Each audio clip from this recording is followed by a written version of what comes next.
அண்மை செய்தியை பார்த்துக் கொண்டிருக்கிறோம். வக்ஃப் வாரிய சட்ட திருத்த மசோதாவை திரும்பப் பெறக் கோரி தமிழக சட்டப்பேரவையில் இன்று தீர்மானம் நிறைவேற்றப்பட வாய்ப்பிருக்கிறது.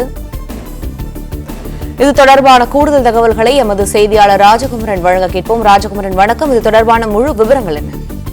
வக்ஃபு வாரியத்தை மறுசீரமைப்பது தொடர்பாக ஒரு சட்ட திருத்தம் கொண்டு வரப்பட்டிருக்கின்றது. விரைவில் மக்களவையிலும் அது தாக்கல் செய்யப்பட இருக்கின்றது. அதாவது வக்ஃபு வாரியம் தனிப்பட்ட முறையிலே தங்களுடைய சொத்துக்களை கணக்கெடுக்க முடியாது.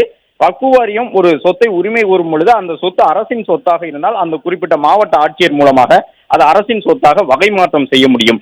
இதுபோன்று பல்வேறு திருத்தங்களுடன் கொண்டு வரப்படக்கூடிய வக்ஃபு வாரிய சட்ட திருத்த மசோதாவிற்கு பல மாநில கட்சிகள் எதிர்ப்பு தெரிவித்து வருகின்றன. குறிப்பாக அதிமுக உள்ளிட்ட கட்சிகள் கூட வக்ஃபு வாரிய சட்ட திருத்த மசோதா தொடர்பாக ஒரு சில கருத்துக்களை தெரிவித்திருந்தார்கள். இந்த நிலையில்தான் கேரள, கர்நாடகத்தை போன்று தமிழ்நாடு சட்டமன்றத்திலும் வக்ஃபு வாரிய சட்ட திருத்த மசோதாவிற்கு எதிராக இன்று முதலமைச்சர் சிறப்பு தீர்மானத்தை கொண்டு வர இருக்கின்றார்.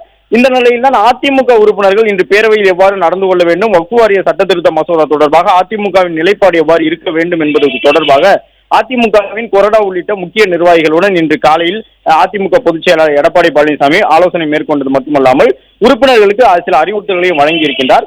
இன்று திருநெல்வேலி சென்றிருக்கக்கூடிய எதிர்க்கட்சித் தலைவர் எடப்பாடி பழனிசாமி பேரவை நிகழ்வுகளில் பங்கேற்பதற்கான வாய்ப்புகள் குறைவாகவே இருக்கின்றன.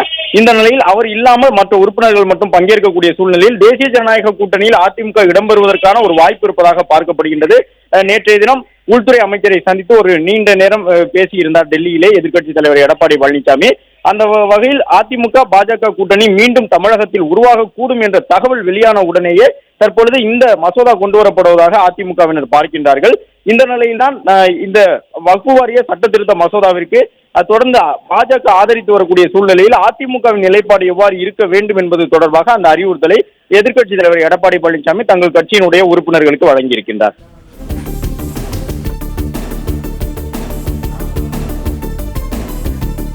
நன்றி ராஜகுமரன், விரிவான தகவல்களுக்கு.